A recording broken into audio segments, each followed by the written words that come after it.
अतिवृष्टीच्या इशाऱ्यामुळे आज अनेक जिल्ह्यांमध्ये सर्व शाळांना सुट्टी जाहीर करण्यात आलेली आहे। मुंबई असेल, ठाणे, सिंधुदुर्ग, रत्नागिरी, रायगड आणि पुण्यामध्ये आज सर्व शाळा आणि 12वी पर्यंतच्या कनिष्ठ महाविद्यालयांना सुट्टी जाहीर करण्यात आलेली आहे। तर पुणे जिल्ह्यातील 12वी पर्यंतच्या सर्व शाळा आज बंद असणार आहेत। तर तिकडे रत्नागिरीमध्ये सुद्धा ऑरेंज अलर्टचा इशारा दिल्याने सर्व शाळांना आज सुट्टी जाहीर करण्यात आलेली आहे। तर कोणत्या जिल्ह्यामध्ये आज शाळा बंद आहेत ते ग्राफिक्सच्या माध्यमातून पाहूया। आज मुंबईमध्ये, ठाण्यामध्ये शाळा बंद असतील। नवी मुंबईला सुद्धा शाळा बंद असणार। पुण्यामध्ये सुद्धा शाळांना सुट्टी जाहीर करण्यात आलेली आहे। तर रायगडमध्ये सुद्धा शाळा बंद असतील। रत्नागिरी, सिंधुदुर्गामध्ये सुद्धा शाळा बंद असणार।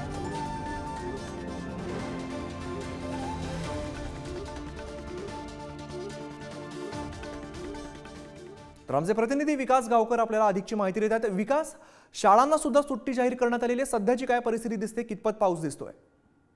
प्रथमेश, जर बघितलं तर आज सुद्धा सिंधुदुर्ग जिल्ह्यामध्ये रेड अलर्ट जारी करण्यात आलेला आहे। एकूण जर बघितलं तर शाळांना आज सुट्ट्या जाहीर करण्यात आलेल्या आहे। काल आणि परवा म्हणजे शनिवार आणि रविवार 2 दिवस पावसाने संपूर्ण कोकणला मुसळधार पावसाने झोडपून काढलेलं होतं। मात्र आज जर बघितलं तर पहाटेपासून पावसाने विश्रांती घेतली, त्यामुळे कुठेतरी जर बघितलं तर पूर आहे तो ओसरू लागलेला आहे। मात्र जर बघितलं तर रेड अलर्ट दिलेला आहे, त्यामुळे कोणत्याही परिस्थितीत पावसाची शक्यता गृहीत धरून प्रशासनाने अलर्ट जारी केलेला आहे। आणि जर बघितलं तर कालच्या दिवसामध्ये अनेक लोकांना म्हणजे नदीकाठची जी गावं होती तिथल्या लोकांना स्थलांतरित करण्यात आलेलं होतं। आज ते घरी गेलेले आहेत, कारण तिथला पूर ओसरलेला आहे। मात्र जर बघितलं तर पुढचे काही दिवस पाऊस लागण्याची अपेक्षा धरून प्रशासन अलर्ट झालेलं आहे आणि आज प्रथमेश रेड अलर्ट जारी करण्यात आलेला आहे। मात्र सकाळपासून पाऊस लागलेला नाही।